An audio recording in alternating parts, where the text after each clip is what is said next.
Hello बच्चों, let's read the question. The maximum reabsorption of useful substances back into the blood from filtrate in a nephron occurs in option number 1 PCT, option number 2 loop of Henle, option number 3 DCT and option number 4 collecting duct.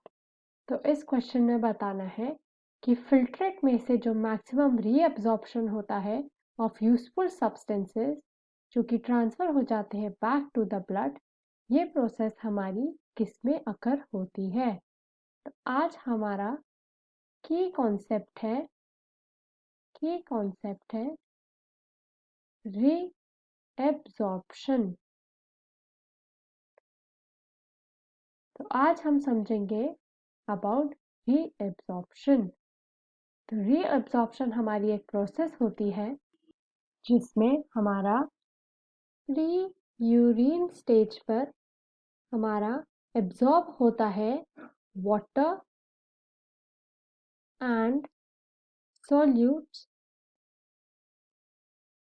And ये transfer होते हैं into the plasma of the blood and इसी process को हम बोलते हैं reabsorption and ये अकर होता है हमारा mainly in the excretory system in humans.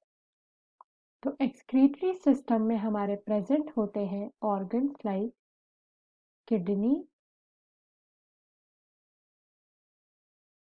Urethra, urinary bladder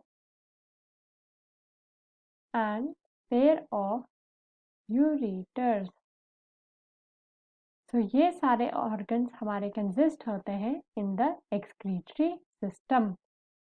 तो होता ये है बिफोर पासिंग ऑफ यूरिन हमारी बॉडी एक्सक्रीटरी ऑर्गन से इनके डिफरेंट पार्ट से अब्सॉर्ब करती है some ion and water before discarding it as waste। तो इसी को हम बोलते हैं the process of reabsorption. And जो हमारा मैक्सिमम रीएब्जॉर्प्शन होता है वो होता है हमारा थ्रू पीसीटी, जिसको हम बोलते हैं प्रॉक्सिमल कॉन्वोल्यूटेड ट्यूब्यूल। तो हमारा जो पीसीटी होता है या प्रॉक्सिमल कॉन्वोल्यूटेड ट्यूब्यूल, उसमें हमारी मैक्सिमम रीएब्जॉर्प्शन होती है। तो इसमें हमारा रीएब्जॉर्ब होते हैं various ions, water and nutrients and ये हमारा ऑल्सो हेल्प करता है in removal of certain toxin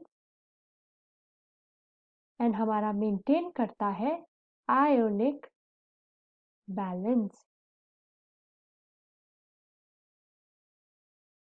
and ये करता है बाय रीअब्सॉर्बिंग हमारा bicarbonate ion, carbonate ions and by filtering and secreting ammonia, hydrogen and potassium into the filtrate. So, the maximum reabsorption of useful substances back into the blood from filtrate in a nephron occurs in PCT, proximal convoluted tubule. So, option A is the correct answer. I hope you understood the question well. Best of luck.